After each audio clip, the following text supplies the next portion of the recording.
Now then, Vinyl Monkey again. Last of my 10 top 10s. This is my top 10 from my soul collection.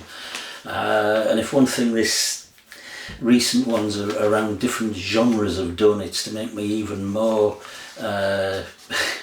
rejecting of the idea of genres. And I'm now committed to next week, probably sometime, removing all reference to genres from behind me and just going totally alphabetical, I think, because it is problematic. And I was just going to, before I start this week, just pay tribute to someone who I suppose is an example of cutting across and through genres and making nonsense of the sort of boundaries we try and put around different forms of art or subsections of art, and that's Peewee Ellis, who sadly passed away this week. Although a decent age, he was 80 years old, and in rock and roll, that's as good as it gets, I suppose. But Peewee Ellis, yeah, he started off. He's going to appear in one of the records I mentioned later, because he started off as the leader of James Brown's band.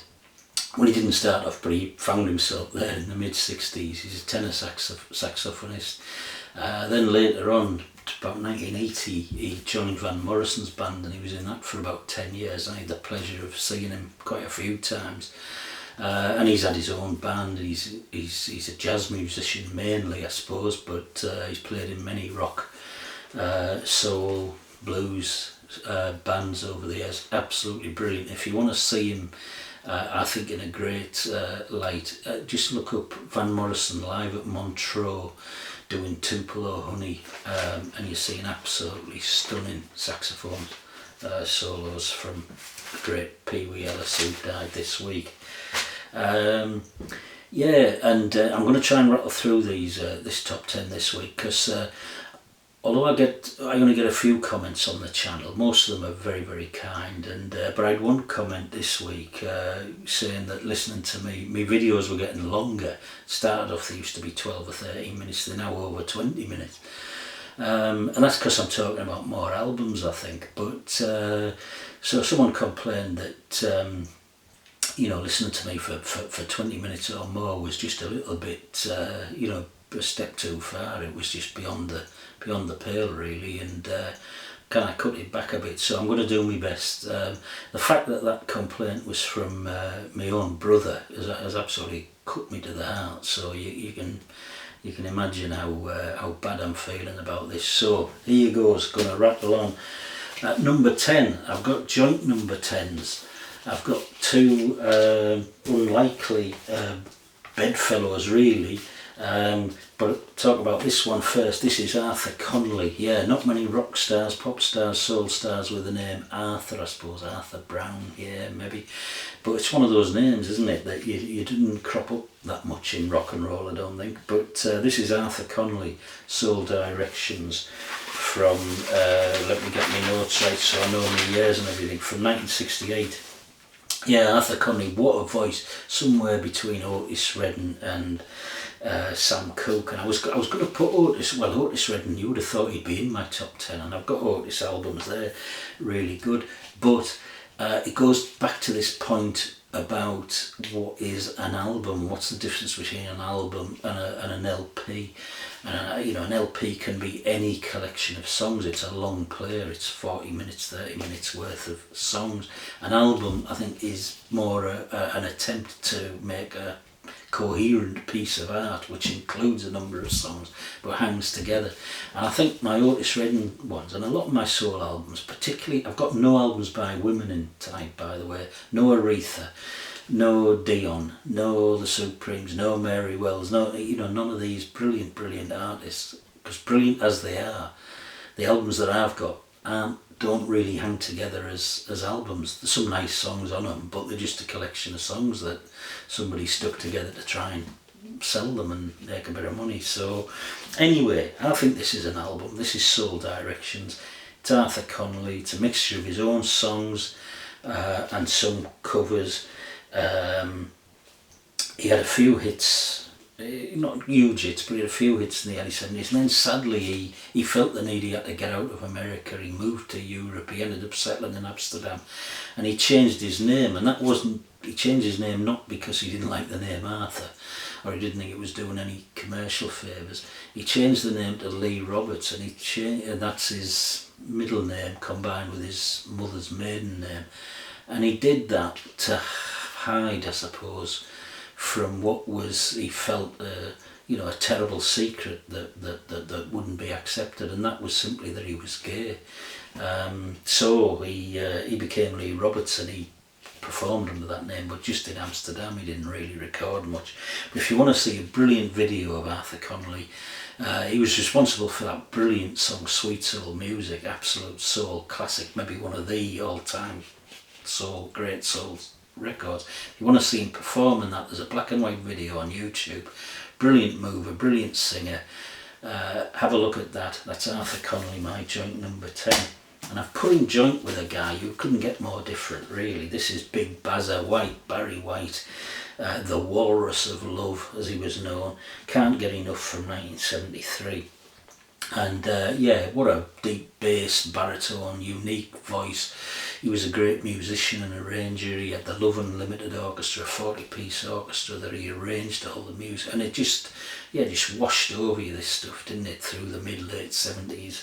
He couldn't go to a disco without hearing Barry White. And I just still, might be nostalgia or whatever, but I still love listening to those records. He started off, actually, he's a bit of a bad lad. He was involved in LA gang culture. He was jailed. He was in Porcelain. He was juvenile centre and jail, and it was in jail in about 1960 where he heard Elvis, and he resolved to try and get into music. And when he come out, he sort of left the gang culture and became a musician and a songwriter mainly. And he only became a singer reluctantly, apparently. But once he had found it, I mean, what a great load of singles and records he made. And this is Can't Get Enough, 1973. He died aged 58, which, given his lifestyle, when his terrible diet, he was hugely overweight. But he also smoked apparently 8 packets, that's 160 cigarettes a day, every day, all of his life. So I think getting to 58 under those circumstances is not a bad effort. And I think I'll leave it with, I think it was the BBC did an obituary, and they said if chocolate fudge cake could sing, then it would sound like Barry White. And yeah, that's probably right. So that's my joint number 10. My number 9 is a joint number 9 as well. I'm gonna hold them up together. That's 4 lads from Detroit. That's the 4 Tops. Alongside, I hope you can see these. I've left the plastic covers on. I should have taken them off.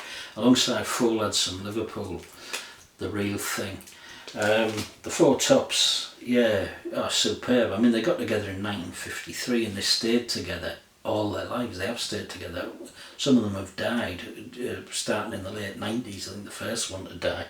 But they're just 4 lads who stuck together, led by Levi Stubbs, the brilliant lead singer of the 4 Tops. And I could have picked out one of the late 60s albums with Reach Out and those sorts of hits on there, but I love their 70s stuff. The 70s stuff was more sophisticated. They started to get into some of the political directions that were opening up in soul music at the time. And on this album, they're backed by a really, really sophisticated, jazzy, bluesy, soul sort of band. I love this album, Keeper of the Castle, from 1972.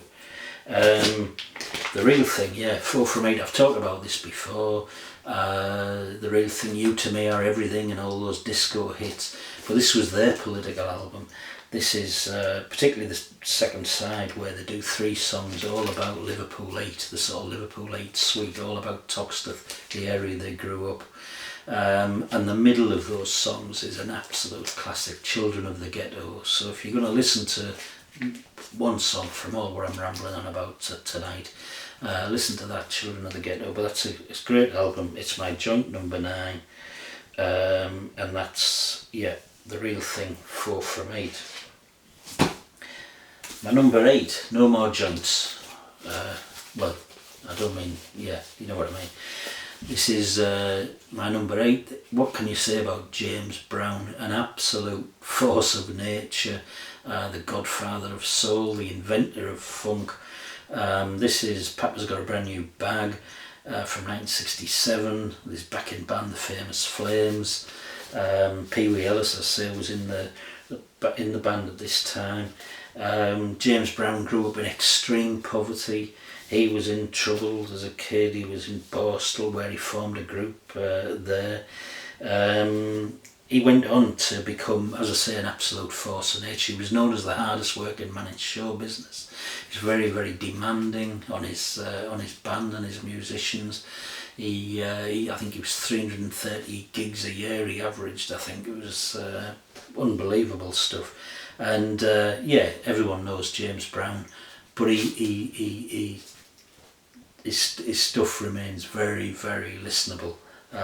It's not just a visual thing. And he was such a massive influence on lots and lots of people. So that's my number 8, James Brown, Papa's Got a Brand New Bag. My number 7, what an album. This is Roots from Curtis Mayfield. This is Curtis Mayfield's second album. His first 3 albums were all absolute crackers. That's his first one, Curtis, this one, Roots, and the third one, which was a soundtrack, Superfly. It's beautiful, it's idealistic, he's got the sweetest voice, he's got a great band behind him. It was a landmark album. It sort of, it was opening the way for new directions in soul music. And then some of the tracks on here, as I say, idealistic, but keep on keeping on. We Gotta Have Peace, Beautiful Brother of Mine, just absolutely gorgeous. They just make you feel optimistic about people and the world, and sometimes that's a good thing. So that's my number 7.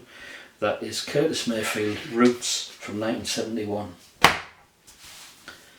My number 6, and these huge artists just rolling on here, aren't they? This is the one and only Al Green, Call Me from 1973. This was, I think, the 3rd or 4th in a run of brilliant albums in the early 70s, where most of them his own songs. He does a couple of covers on here. He does a great Hank Williams, You're So Lonesome I Could Cry. He does a cover of Willie Nelson's Time Slips Away. So it's like country sort of covers. But other than that, I mean, in addition to those brilliant covers, his own material is absolutely stunning. It's a combination of his effortless singing voice, the quality of the songs, but it's the producer Willie Mitchell and the band behind it, and they almost playing and singing in a totally restrained way. You think that they're gonna sort of break out, speed up, explode or whatever, but it never does. It's just always restrained, and it is really, really achingly beautiful for all that. Unfortunately, this was Al Green's, although he's still alive, he's still going, I think, Al Green, but it was the last of his great albums, really, I think, in my view. And that was because just a few months after this, Al was in the bath one night. His girlfriend turned up. I think they'd had some row about getting married or not or whatever. Anyway, there was a pan of hot grits, which is, I think, American sort of porridge type stuff, on the stove, bubbling away, and she tossed it all over him, and terrible burns, 2nd-degree burns. He needed skin grafts and everything. But then she took his gun out the drawer while he was sort of trying to recover from being soaked in hot porridge, and she shot herself. And he took that tragedy as a sign from God, that he needed to turn to God and change his life. And from then he became a pastor, and he sort of sang gospel music, I suppose, for the rest of his life. But this was the last of his great albums, Call Me from 1973, and that's my number 6. My number 5, I've spoke about this one before. What a cracker. This is Billy Paul, Philadelphia soul man from 1973. This is War of the Gods. I talked about it in album covers. It's one of my favourite album covers. And look at that picture, can you see that, of Billy Paul? Brilliant album cover. But this is not the Billy Paul you might be familiar with, Me and Mrs. Jones and the sort of cabaret style Philadelphia soul sound. This is psychedelic soul. It's sort of soul meets prog rock. There's only 2 tracks on side one, I See the Light and War of the Gods itself, and they're both stunning, really, really different. Brilliant stuff. War of the Gods, Billy Paul, my number 5. My number 4 is The Temptations. What a band, aren't they? These were a boy band when boy bands were boy bands. What dancers, what singers, what voices. Great songs that were written for them. Norman Whitfield was the songwriter by the time it got to here. These had quite a few personnel changes over the times, which I won't talk about in detail, but I've picked this album, which is All Directions from 1972, and I've picked this one because it's got one of the greatest tracks of all time, in my opinion, and perhaps the greatest introduction to any track of all time, and that's the 12-minute version of Papa Was a Rolling Stone, which is track 3 on side 1 here. Unbelievable, what a track. And just listen to the instrumental introduction, the 2 or 3 minutes at the beginning of that. Brilliant stuff. They didn't want to produce this album apparently because they had to be persuaded by the producers and songwriters, because they felt it was getting away from the sort of My Girl and poppy commercial stuff into more difficult territory. They do a song here about Black Power. They use the N-word, the nigger word, they reclaim that 15 or 20 years before the rappers were. And you know, so they felt it might not be good for them career-wise and commercial-wise, but that didn't prove to be true. Certainly Papa Was a Rolling Stone totally critically acclaimed and became a live favourite as well. But anyway, superb band, great songs, and particularly that one. So that's Temptations, All Directions from 1972 is my number 4. My number 3, Isaac Hayes, Hot Buttered Soul.